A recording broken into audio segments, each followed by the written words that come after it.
keep it closer to home, I love Central News because I really love a good local death. I love a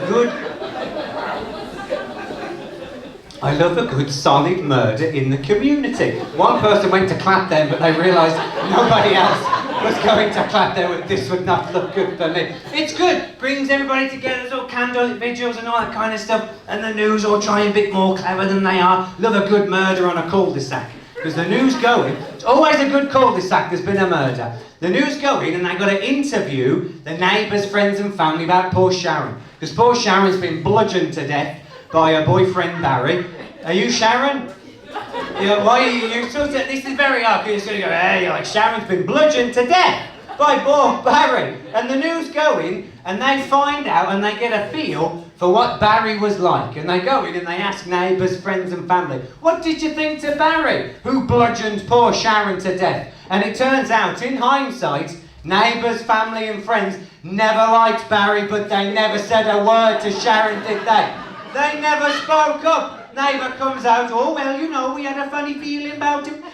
They're always Welsh. No matter where the murder in the country has taken place, they're always Welsh. On a Monday morning, cigarettes, dressing gown, going to Steve's News and Booze. You know, I had heard that he had murdered 4 of his past 3 girlfriends, okay? And I said to my fanway, I said, you know what? Sharon's happy, so why not let bygones be bygones? Really? Well, I hope you said bye because she's gone now. Poor Sharon. I love common sense. I think we've established that. I'm a common sense kind of guy. We're losing common sense. And I heard this a couple of days ago, okay? A friend of mine, dear friend of mine, has gone for a job interview. And he was telling me about it, and I'd completely forgotten that a job interview was the last place of common sense really, you had to be good at the job to get the job.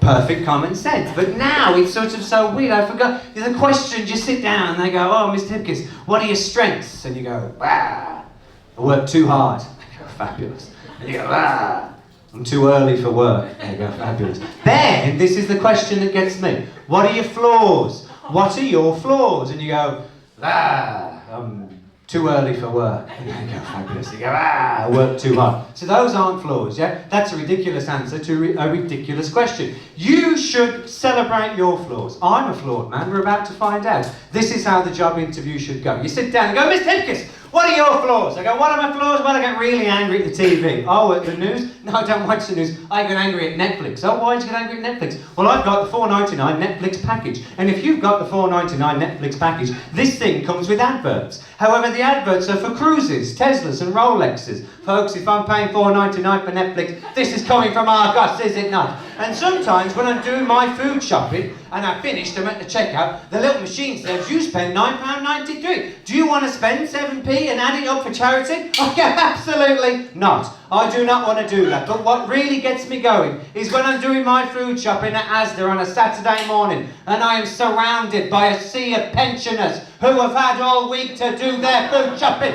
I dream of nothing more than pushing their brittle-boned, weak-fleshed carcasses down that escalator and ripping them limb from brutal goddamn limb. Those are my flaws. Wondering where we stand on the job interview. Shopping on a Saturday morning. Common sense, you've got to keep common sense.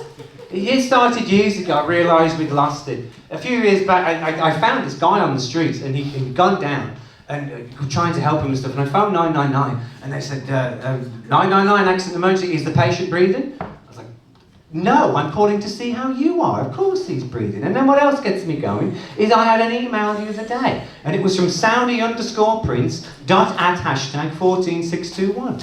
He said, I have videos of you. Give me £10,000 or I will release them. I thought, sweet Jesus, you've got videos of me. Get them out there! Exposure! Tag me! Heck, I'll tag myself. Don't threaten me with your empty promises, Saudi Prince _4625. What's up with you? And this one, now this is the one. This is the story that I wanted to share with you tonight. It is a gorgeous story. And it's a story about common sense. Here's some background knowledge. In this country, we've adopted this from Canada now, Is she, are you looking at some? Are you ready to go shopping tomorrow morning? You know? I don't know what you. But I feel we should all now know what you're looking at. I don't know my shadow. My shadow. What's my shadow doing? I'm having a shit. What am I doing? Have you what's it doing? Oh, well this is a good picture because I have a 9-inch cock. This may be the best picture that has ever been taken of me. And I'd like to thank this pensioner for taking it for me, everybody. Could we have the projector up, please? Can we pass this around? Because this is really... Is this the spot? Yeah? Everybody take a look at my 9-inch cock.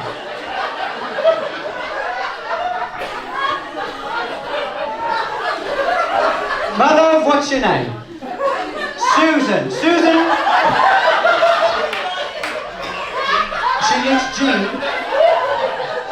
Susan, you cannot take pictures of men, and it sort of looks like I'm having a wee as well, if you look there. Jean, Susan, cock lover. I will pick you up tomorrow morning from Asda, and we will go on a date. And you know, this has made me an incredibly happy man. Tag me, tag it all. I like how it sort of comes to a point, like a triangle. And you, Jean says, and me. Jean has had many a triangle, Willie. But of all of them, them were the days. Don't be sad, they're back. They're here now with you. Is this the Spuds? Lovely. I now will no longer speak for the remainder of the set, and I will allow you all to admire the girth, because there is a good bit of girth on that. I'm going to be honest with you. I am not a. Am I? Don't worry about it.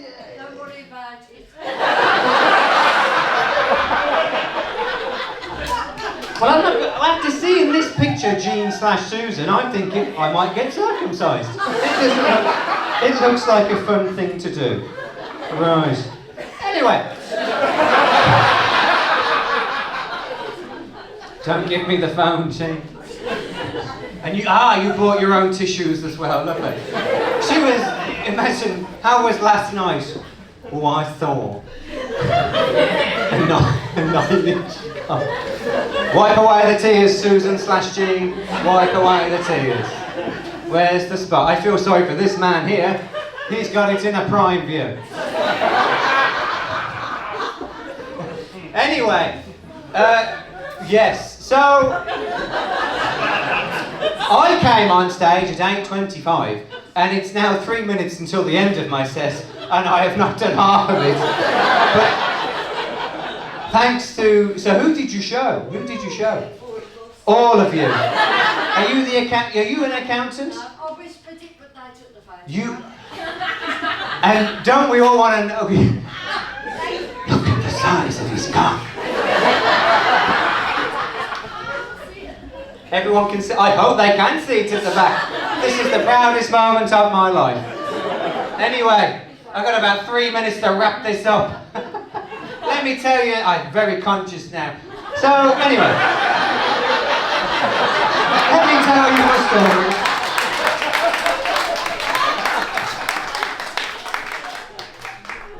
Closer to you, Jean/Susan. Oh, it's done something musky to my voice as well, hasn't it? What a night of winning for me this is. Absolutely. Anyway, let me tell you this, and then I think I might have to get off because we've been going too long. Anyway. In this country, here's a true story for you. In this country, now, you can die legally of a broken heart. And we've adopted this from the Canadian healthcare system, and you can die of a broken heart. And I tell you this because this happened last Christmas up my street. I was putting some bins out and they said, have you heard about Norman? Here's what happened to Norman and Irene, okay? Norman was 96 years old and he'd been married to his lovely wife Irene for 72 years. And on one Sunday, Irene died, and then the Sunday after, Norman died. And I saw neighbours and stuff, and they said, you know, I think Norman has died of a broken heart. Jean is as pissed as a fart at this point. She is... Norman is not under there, Jean. Are you okay? Thank you. Anyway, Norman died of a broken heart, yeah? This is what happened to Norman. And I thought about that, and go with me on this, I thought about that, and I thought, you know what, that's a gorgeous metaphor for love. That's a really powerful, poetic, romantic end to these two lives. And so I thought about it a lot, and I really did think about it. And then, I thought about it some more. And I thought, well, Norman didn't know what day the bins went out. Norman didn't know how to work the boiler. Norman didn't know where to find the tin opener. Folks, what happened to Norman? Norman was a man. He was too lazy to carry on. It was easier for Norman to die in that moment than to try and figure anything out without Irene. And why did Irene die? She was tired of carrying his saggy ass for 71 years. But don't panic, because if you're like me, you're thinking the exact same thing. 2 less pensioners at Asda on a Saturday morning.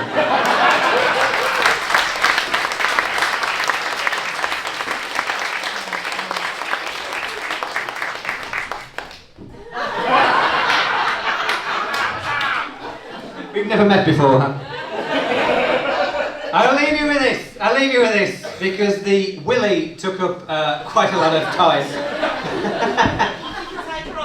It's no, anyway.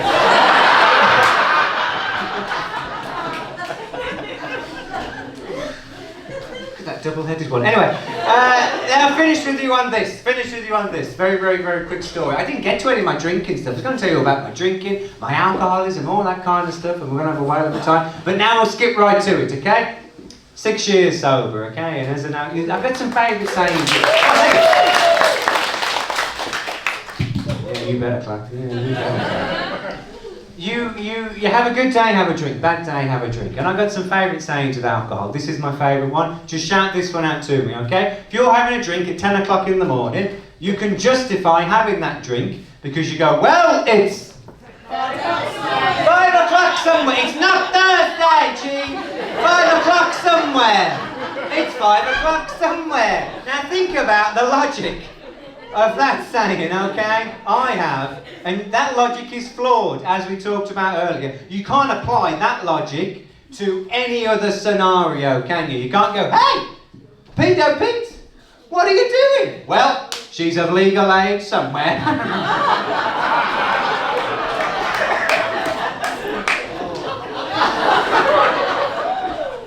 My drinking was caused by a few things. Bad wiring, bad luck, bad genes, all that kind of stuff. But some of it had to do with childhood, because we were quite poor growing up. We were on the poverty line. And I only realised this a few years back. I was thinking back to magical Christmases, and we had a Woolworths Christmas every single Christmas. And what Woolworths would do is they would do knock-off versions of big branded toys, so us poor people could still feel involved. So for example, instead of say Lego, Woolies had blocks that attach. Instead of Play-Doh, Woolies had blue tack.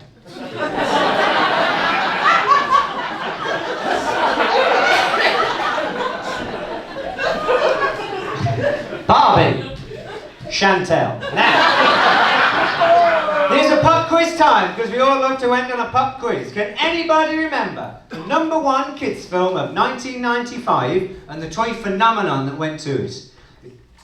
I heard Buzz Lightyear, Toy Story, absolutely. What happened was, they didn't think Toy Story was going to be a big hit. Toy Story becomes a big hit, you can't get a Buzz Lightyear. Or the parents wanted a Buzz Lightyear, or the kids tried to get a Buzz Lightyear. My parents didn't bother. So Christmas morning, 95, you know who I opened up?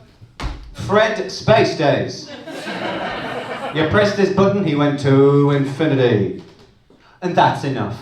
We have not got the budget for infinity. I did this joke at the Edinburgh Festival 90 times. I did 90 shows, yeah? And on show 89, I went, anybody, you know, the #1 kids film of 1995? The guy about here. He went, I know it, pick me, I know it, Christ alive, I know it, pick me. I said, sure.